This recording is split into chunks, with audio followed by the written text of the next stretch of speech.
क्या आप जानते हैं कि पाकिस्तान में 8 करोड़ से ज्यादा अफराद जो हैं वो ज़हनी बीमारियों का शिकार हैं। मेंटल हेल्थ पाकिस्तान की तकरीबन 1/3 पॉपुलेशन का एक प्रॉब्लम बन चुकी है। ये तो 1/3 बता रहा है, मुझे लगता है कम से कम 2/3 होंगे। टोटल आबादी को सामने रखें और 1/3 जो आबादी है अगर आप इसको सामने रखें तो बड़े ही खौफनाक अदादोशुमार और हकायक जो है वो सामने आते हैं। एक तरफ कहा जाता है कि पूरा पाकिस्तान जहालत से भरा पड़ा है, यानी कि पूरा पाकिस्तान ही जहालत ही है। लेकिन एक तरफ कहा जाता है कि यार हमारे सिर्फ और सिर्फ 8 करोड़ अवाम जो है वो मेंटल हेल्थ का शिकार है, यानी कि उनकी ज़हनी तवाज़ुन ठीक नहीं। ओ भाई साहब, आपकी आबादी कितनी है? 31 या 30 करोड़। पूरा पाकिस्तान ही इसी हालत में है। आप लोग कभी अपनी जुबान पर, अपनी बातों पर गौर करें ना, आपको लगेगा कि भाई हम पूरे जाहिल हैं। सबसे पहले इंडियन मेरे भाइयों ये पूरा वीडियो देखिए बलोच भाई की। अगर आपको वीडियो अच्छी लगे तो चैनल को सब्सक्राइब करना, वीडियो को लाइक करना, ज्यादा से ज्यादा शेयर कीजिएगा। सबसे पहले वीडियो देख के आते हैं इस पर। क्या आप जानते हैं कि पाकिस्तान में 8 करोड़ से ज्यादा अफराद जो हैं वो ज़हनी बीमारियों का शिकार हैं। एक मशहूर कॉल है कि खुदा उस कौम की हालत नहीं बदलता जिसे खुद अपनी हालत बदलने का ख्याल ना हो। वाह वाह। और हमने अल्लाह की मदद आते हुए देखी, ऐसे तो नहीं होता है, महसूस की।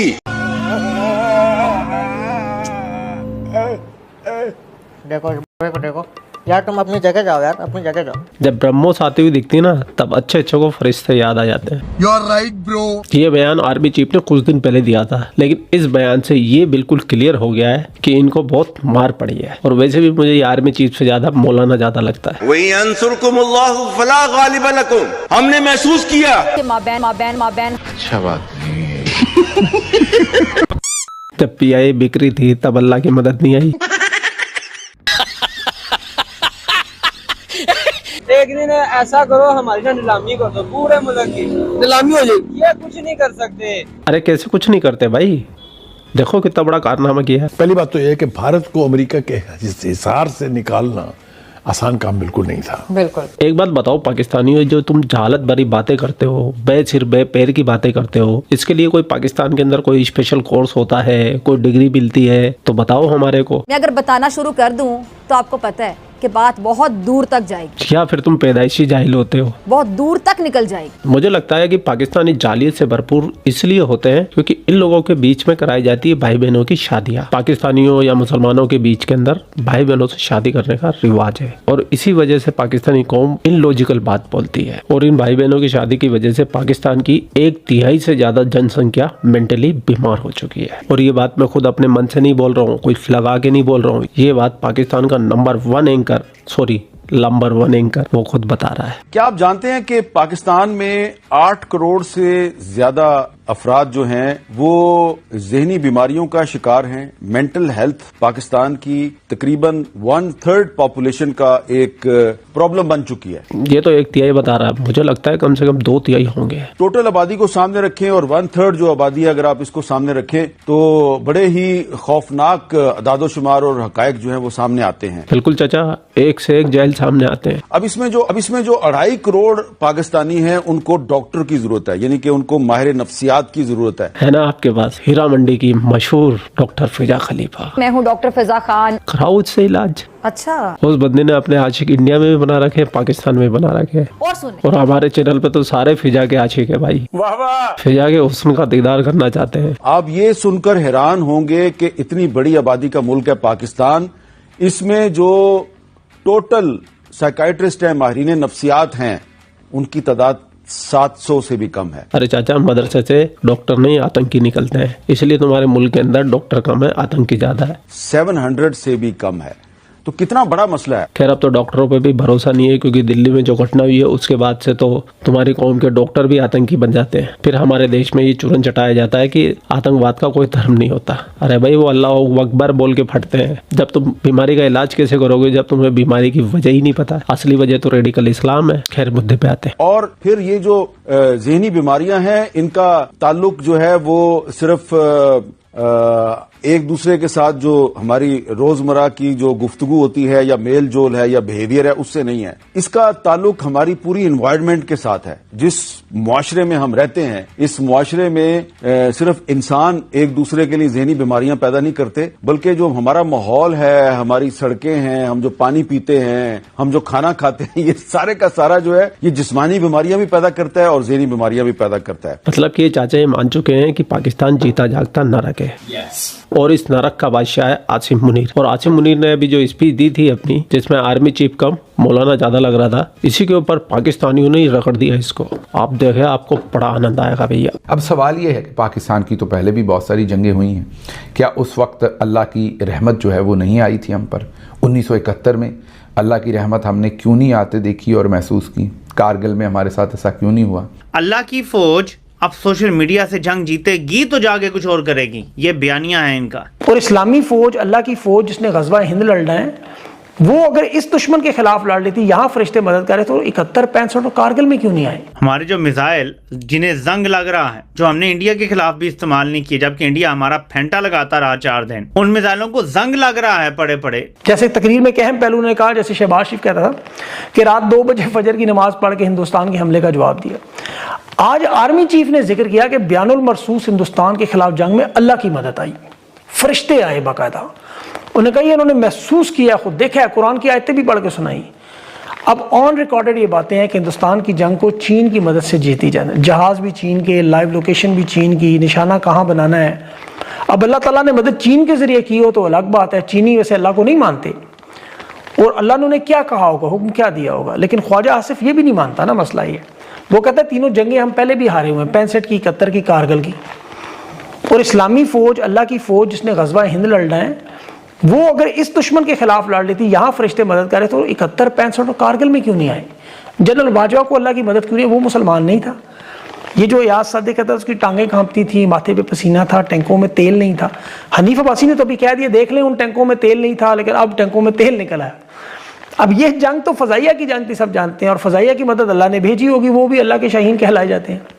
अब इन्हें तो ये भी पूछना चाहिए कि परवेज़ मुशर्रफ भी सैयद था, सैयद परवेज़ मुशर्रफ, तो अल्लाह की मदद उसके लिए क्यों नहीं आई? वो अमेरिका की दहशतगर्दी की जंग में कौन से अल्लाह से मदद मांग रहा था कि हमारे साथ, जब अमेरिका से पूछा था हमारे साथ हो या हमारे मुखालिफ हो? क्या अल्लाह की मदद ये तो नहीं थी कि अफगानियों पर जाके अपने मुसलमान भाइयों पर चढ़ जाएं? अगर अल्लाह की मदद फिर मैदान जंग में आई तो मईशत के मैदान में क्यों नहीं आती? IMF को जो कर्जे आप लेते हैं, अमेरिका बरतानिया से क्यों लेते हैं? फिर ये इसराइल की हिफाजत के लिए जब जंग में जाएंगे तो अल्लाह की मदद किस तरह से आएगी? फ़लस्तीनियों को आएगी, आपको आएगी, या इसराइल को आएगी? तो इसलिए इनके बहुत सारे उसमें सवालात पैदा हो गए। दहशतगर्दी का इल्ज़ाम भी इन्होंने कहा कि 70% अफगानी हैं, ये उसकी वजह से हो रहा है, ये आके हमारे बच्चों का खून बहाते हैं।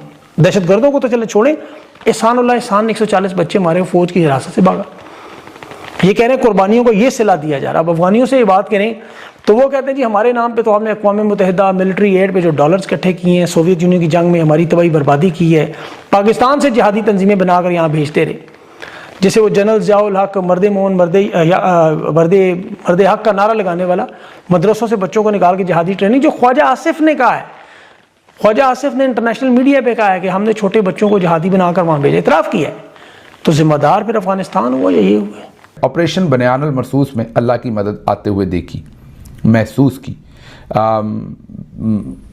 इसको पहले सुन ले, इस पर बात करते हैं।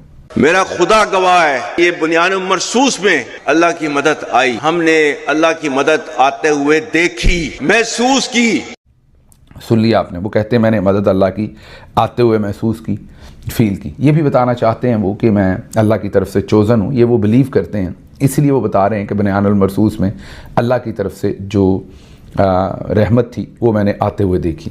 अब सवाल ये है कि पाकिस्तान की तो पहले भी बहुत सारी जंगें हुई हैं, क्या उस वक्त अल्लाह की रहमत जो है वो नहीं आई थी हम पर? 1971 में अल्लाह की रहमत हमने क्यों नहीं आते देखी और महसूस की? कारगिल में हमारे साथ ऐसा क्यों नहीं हुआ?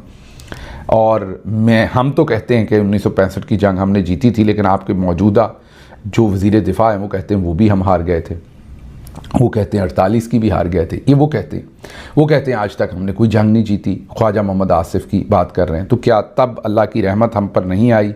सुकूत ढाका हो या तमाम दूसरी चीज़ें हों, कश्मीरियों के साथ जो जुल्म है वो हुए जा रहा है, वो बंद करवाना क्या था कि पिछले जो आर्मी चीफ थे आपकी जगह पर, जिन्हें अल्लाह ने उस वक्त चूज़ किया हुआ था आपके मुताबिक, वो कहते थे कि हमारे तो टैंकों में तेल ही नहीं। ये मैं नहीं, ये हामिद मीर साहब, नसीम ज़हरा साहब बता चुकी कि उनके सामने बात हुई। और अब ये समझ नहीं है कि उस वक्त अल्लाह की रहमत हम तक क्यों नहीं पहुंची, जो आप महसूस कर रहे थे अब पहुंची।